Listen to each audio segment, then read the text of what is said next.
இன்றைக்கி சாட்டர்டே லஞ்சுக்கே வந்துட்டு ரைஸ் வேண்டாம் சப்பாத்தி சாப்பிட்ணும் போல் தோணுச்சு. ஆனால் அதுக்கு தொட்டுக்க செம்மையாக இருந்தால் தானே நல்லாயிருக்கும். அதனால் காலிஃப்ளவர் வச்சு ஒரு கிரேவி பண்ணேன், செம்மையாக இருந்ததுங்க. அதனால தான் உங்கள் கூட ஷேர் பண்ணுறேன்.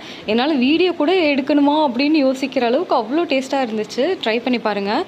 நான் ஃபஸ்ட்டு மஞ்சத்தூள் போட்டுட்டு லைட்டாக ஒரு 3/4 வேக்காடுக்கு நான் காலிஃப்ளவர் வேக வச்சிட்டேன். கொஞ்சம் உப்பு போட்டு வேக வச்சுருக்கேன். அதுக்கப்புறம் பட்ரு போட்டுட்டு அந்த காலிஃப்ளவரில் லைட்டாக சால்ட்டு, கொஞ்சம் மிளகாத்தூள் அதில் பிடிக்கணுன்றதுக்காண்டி நான் அப்படியே சால்ட்டே பண்ணிவிட்டு தனியாக எடுத்து வச்சிட்டேன். இப்போ எல்லா ஸ்பைசஸும் கடாயில் ஆட் பண்ணிவிட்டு 2 ஆனியன் சின்னதாக இல்லைன்னா பெரிய ஆனியன் ஒன்று இருந்ததுன்னா அது நல்லா பேஸ்ட்டு மாதிரி அரைச்சிக்கோங்க. இது வந்து தக்காளி, அதிலே கொஞ்சம் இஞ்சியும் பூண்டும் போட்டு நல்லா நைஸாக அரைச்சிட்டேன். இது கொஞ்சம் நல்லா பச்சை வாசனை போகட்டும். இப்போ மசாலா ஆட் பண்ணிக்கலாம். மஞ்சத்தூள், மல்லித்தூள், மிளகாத்தூள். உங்கள்கிட்ட கரம் மசாலா இருந்துச்சுன்னா கரம் மசாலா ஆட் பண்ணிக்கோங்க. அப்புறம் கருவேப்பிலை கொஞ்சம் போட்டுட்டேன். முந்திரி பருப்பு ஒரு 10 எண்ணெய் ஊற வச்சுருந்தேன் உடச்சி போட்டு. அது நல்லா க்ரீமியாக நல்ல ரிச் ஃப்ளேவர் கொடுக்கும். நீங்கள் வேணால் இதுக்கு பதிலாக தேங்காய் அரைச்சி ஊற்றுறதுனாலும் ஊற்றிக்கலாம்.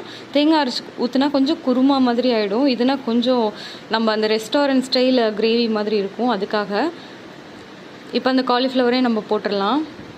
இது ஆல்ரெடி 3/4 பதத்துக்கு வெந்ததுனால ரொம்ப வேக வைக்கணும்னு அவசியம் இல்லை. கொஞ்சம் மூடி போட்டு எடுத்தோன்னே எப்படி ஆயிடுச்சு பாருங்கள். லாஸ்ட்டாக பெட்டல் மாதிரி ஆனியன் கட் பண்ணி வச்சுருந்தேன். அப்புறம் சில்லியும் வந்து போட்டாச்சு. இப்போ கஸ்தூரி மேத்தி போட்டாச்சு. அவ்வளோதான், செம்ம டேஸ்ட்டான இது ரெடி. நீங்கள் லாஸ்ட்டாக பட்ரு போடுறதுனாலும் போட்டுக்கோங்க. இன்றைக்கி புளிக்குழம்பு செய்யலான்ற ஒரு டிசிஷனில் நைட்டே மொச்சப்பயிர் ஊற வச்சுருந்தேன். அதுக்கப்புறம் தான் ரைஸ் செய்யலை. அதனால் இதில் போடலாமா வேணாமான்னு ஒரே கன்ஃபியூஷன். சரி, படித்து சயின்டிஸ்ட்டாக இருந்தால் நம்ம லெபார்ட்டரியில் எக்ஸ்பெரிமெண்ட் பண்ணியிருப்போம்.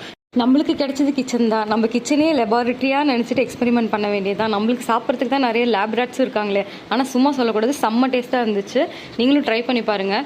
என்ன தான் நம்ம சமையல் எக்ஸ்பர்ட்டாக இருந்தாலும் இந்த சப்பாத்தி மட்டும் நம்மளால் ரவுண்டாக போட வரவே மாட்டேங்குது. வீடியோக்காக நான் வந்து டிஃபன் பாக்ஸ் அச்சு வச்சு தான் ரவுண்டாக போட்டேன். நான் நல்லா ஒத்துக்கிறேன் இதை நான். ஆனால் செம்ம டேஸ்ட்டாக இருந்துச்சுங்க கிரேவி. கண்டிப்பாக ட்ரை பண்ணி பாருங்கள், ஒர்த்து தான்.